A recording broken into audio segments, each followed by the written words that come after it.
آپ سبھی لوگوں کو عید الاضحیٰ کی بہت بہت مبارکباد ہو۔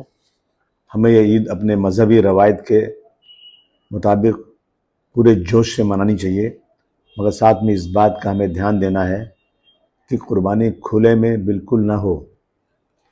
پنڈال ڈال کر، پردہ لگا کر ہمیں قربانی کرنا ہے۔ صاف صفائی آدھا ایمان ہے۔ ہمیں یہ خیال رکھنا ہے کہ ہماری اس قربانی کی وجہ سے کہیں کوئی خون نہ بہے، کہیں کوئی گندگی نہ ہو، کسی کو پرابلم نہ ہو۔ راستے میں خون کے کپڑے پہن کر بالکل مت جائیے۔ ایک جگہ سے دوسری جگہ گوشت لے جانے کے لیے بہت احتیاط کے ساتھ کپڑے میں ڈھک کر کہیں سے بھی گوشت کھلا نہ رہے۔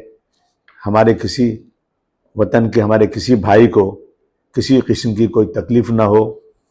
اور آج جانتے ہیں آپ کہ یہ کچھ فرقہ پرست ایک بہانہ ڈھونڈتے ہیں کہ کسی نہ کسی طرح سے مسلمانوں کو تکلیف دی جائے، لیکن ہم اسلام کے ماننے والے، ہماری یہ کوشش ہوگی کہ ہماری وجہ سے کسی کو کوئی تکلیف نہ ہو، لیکن ہم اپنی قربانی جوش کے ساتھ کریں گے، قانون کے دائرے میں کریں گے۔